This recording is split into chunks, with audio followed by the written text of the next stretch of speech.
Huwag kayong mag-jowa ng walang pera, okay? Kasi sasakit lang yung ulo mo dyan.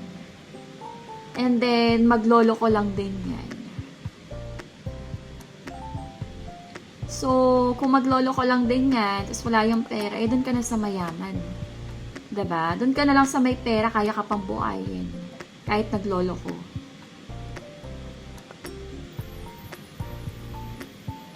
Diba? Kasi, girl, ang mahal ng mga expenses ngayon. Pampaganda pa lang, girl. Diba? Diyos ko. Tapos dagdag pa yung ano mo, yung emosyon mo, yung emosyon niya, yung away nyo, 'di ba? Kayo nag-aaway, hindi kayo magkaintindihan. So, paano pag may nagkasakit? Paano pa nagkasakit ka? Paano pa nagkasakit yung parents mo? Paano pa nagkasakit yung anak mo? Kung meron kang anak. Paano? Saan kayo kukuha ng pera? Para saan pa kung bakit nandyan yung lalaki? Para ano, makipag ganon, tsuktsakan, ano. Para lang may masabi na meron kang lalaki. Ano, anong silbi niya? Kaibigan, ano, roommate, ano. Anong silbi niya, girl? So, kung ganon lang din, magsarili ka na lang, girl, kung gusto mo ng ganon. Or kung kaibigan, hindi mo naman kailangan ng kaibigan. Tanong mo na lang si ChatGPT. Diba? Or hanap ka na lang ng kaibigan na meron kang napapala financially.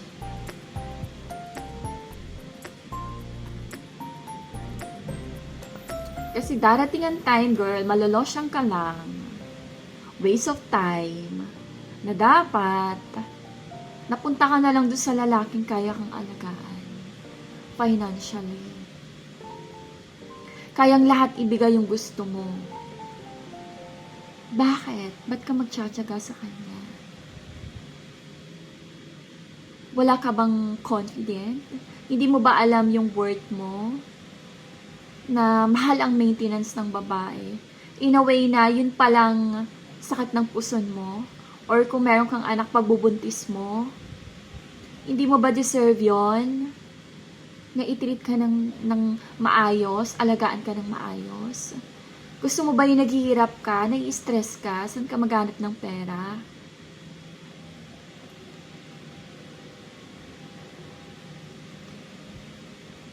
Hindi ba kaya ka nagtatrabaho just for money, dahil sa pera? Ano, anong ginagawa niya? Sakit ng ulo? Ano? Tapos yung iba puro inom after ng trabaho? Ano?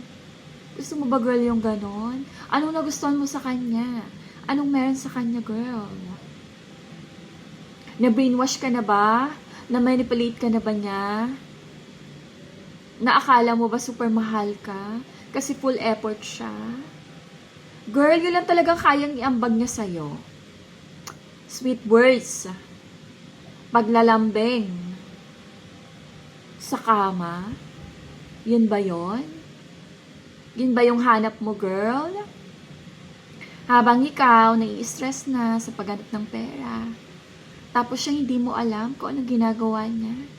Hindi mo alam kung anong nasa cellphone niya. Kung ilang babaeng kausap niya.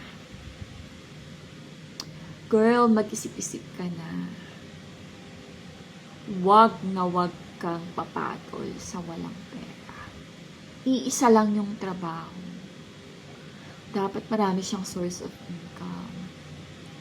Dapat tumataas yung life mo, nagiging maginhawa ang buhay mo. Hindi ka pababa, hindi ka nalolosyang, hindi ka nai-stress paano kumita ng pera. Kung ganyan lang, girl, mag-single ka na lang, girl. Para nakakapaghanap ka pa ng iba, nakikipag-date ka pa sa iba. Diba? So,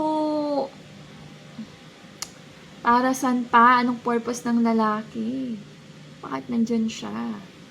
Girl, meron at meron. Huwag kang papayag na si guy is pasarap lang sa buhay. Kontento na ng ganyan ang buhay. Simpleng buhay, makakain lang, sa 3 araw. Yun na ba yon, girl? Gusto mo ba yon? Abang yung mga iba, parang yung mga lalaki nila, pinagsisilbihan sila, binibigyan sila ng pera lagi, anong kailangan mo.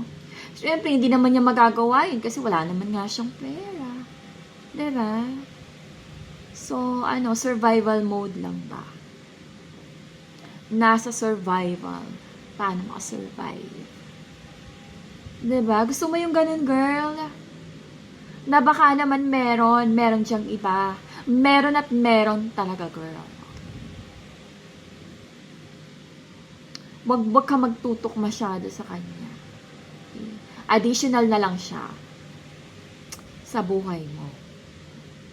So, kailangan dapat, kung magiging additional lang talagang lalaki, dapat may pera, di ba?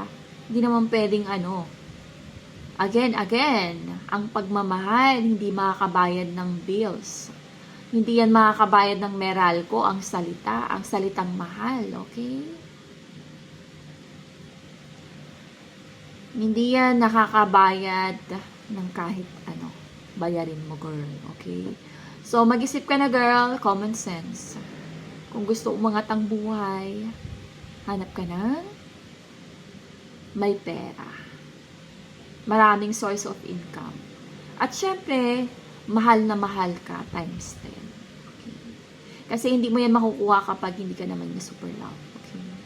So, ayun lang, girl. So, thank you for watching.